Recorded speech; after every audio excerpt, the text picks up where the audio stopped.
In just 1 week, the Greater Toronto Area real estate market has seen active listings surge by as much as it did in the first 6 weeks of 2024. This is by far the fastest growth to active listings that I've seen in my illustrious real estate career. And the question has to be asked, are buyers finally starting to get the upper hand in this market?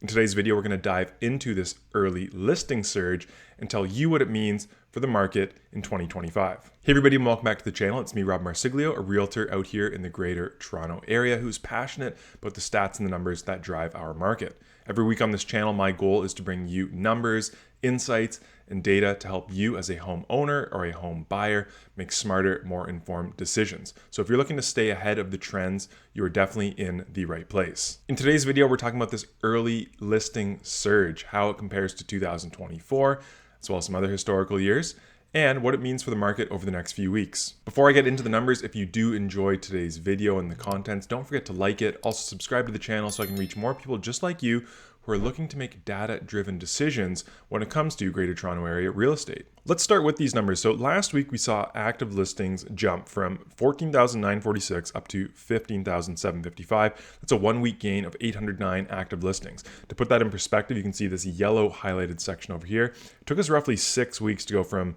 11,691 active listings in 2024 all the way to 12,533. This rapid growth in inventory sets a pace that we haven't seen in decades. You have to go back to 2009 to see the number of new listings hit the market that we've seen in early 2025. Definitely a trend worth monitoring if you're a homeowner looking to sell or a home buyer looking to purchase in a specific area. When we break this buildup down regionally, you can see I've compared 2024 to 2025 that it's the Toronto condo market with 285 active listing growth and York region that saw 180 active listings that are really driving the inventory growth.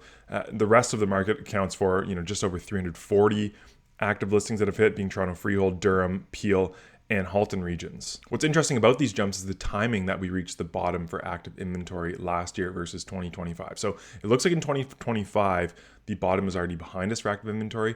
But in 2024, you can see that in Durham region and in Peel region, it took us till about February 12th to actually see an uptick in active inventory, and even across the board, with the exception of York region where it happened early. Halton and Toronto Condos, it happened kind of near the middle of January. It didn't happen until closer to the end of January on the Toronto Freehold side, and those jumps in active inventory were much smaller than what we've seen early on this year. Some of the pushback that I've been getting when I shared these numbers on places like X, Blue Sky, Threads, is that a lot of these active listings were actually properties that were terminated closer to the end of 2024 that are just coming back to market. When I say those, it's very important to note that new listings coming back to market are happening quicker this year, which indicates to me that maybe sellers are more motivated to sell for whether that's financial reasons, whatever it may be. We are seeing inventory come back to market just a lot quicker than we normally do see. So I'm not disputing the fact that a lot of these aren't actually new listings. Many of them are relists. It's just that there seems to be a little bit more urgency on behalf of sellers, homeowners this year compared to prior years. This chart illustrates that fact a little bit. The red line here is 2025, but we've seen new listings through the first 14 days of the year, and here is 2024. And you can see it's almost about a 2,000 listing, call it 1,800 listing difference, new listing difference between the first 14 days of this year and the first 14 days of last year. What does this all mean for buyers? Well, what I would say is right now it's a little too early to tell. Sales and reported sales really do lag new listings.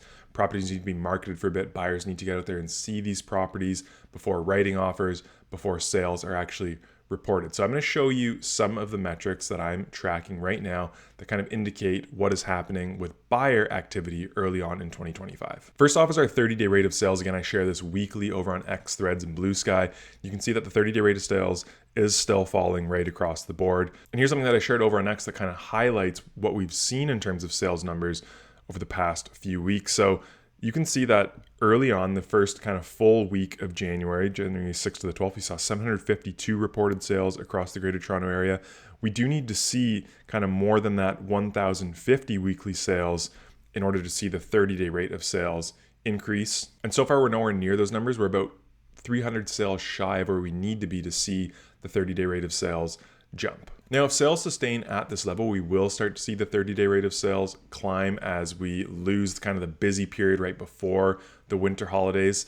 but we're not seeing any signs that the 30-day rate of sales will be taking off in the next week or so. Now, showing volume is definitely starting to pick up. This is the low point of last year over the winter holidays. And it's definitely gotten busier out there in terms of active showings. And you're seeing a lot of anecdotes of busier open houses, more showings through properties than we saw over the last couple weeks. That doesn't come as much of a surprise. And same thing to be said with offers over the Greater Toronto Area. Offers really bottomed out the week of the winter holidays too. We saw more offers last week than the week prior. And I'm expecting that we will see more offers written this week than we even saw last week. For sellers, this early surge in inventory just means you have a lot more competition on the market than you'd be used to seeing at this time of year.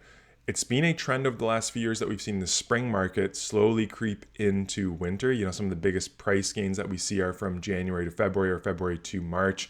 And that's when prices have really been peaking over the last couple of years. But everybody almost had the same idea this year. Let's beat the spring market and get out there first.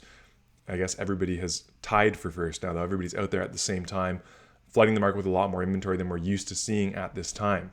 One trend that I'm also seeing from showing clients out here in Durham region is that offer night prices are a little closer to market value than maybe some sellers think they are. The expectation is for above what market value is right now. They are listing offer night prices, which should be those artificially low prices, very close to market value in my estimation.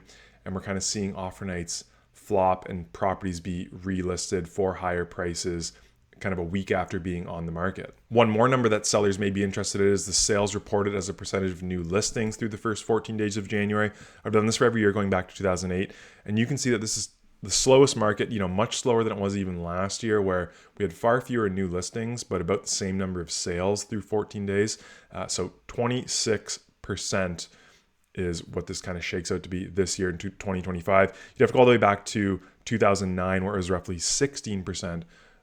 To see a lower sales as a percentage of new listings. By the definition, this puts us into buyer's market territory, but again, sellers have to budge or be forced to sell before buyers truly take the reins of the markets in their hands. Looking ahead, I expect to see inventory continue to grow right through the spring market. Do we hit the 2024 highs that we saw last year? Maybe. I'd love to hear your comments below on where you think we peak this year. But I'm recording this video on a Thursday. We're already up about 600 active listings from where we were on my Monday update, which I share every single week on Twitter, Threads, and Blue Sky. Make sure to follow me over there to see what happens next Monday. But it's not until sellers are really forced to sell, in my opinion, that we're going to see buyers get the upper hand in the market. Will that happen? Who knows? But until that happens, I'd expect to see sales volume stay relatively suppressed to the long-term average, maybe somewhere around what we've seen the last couple of years. So while this inventory growth could signal a greater shift in the market from seller power to buyer power, it could also just be an early surge, something we'll need to adjust for down the road. Let me know what you think in the comments below. What does this early inventory surge signal? Will buyers finally get the upper hand in the Greater Toronto Area real estate market in 2025?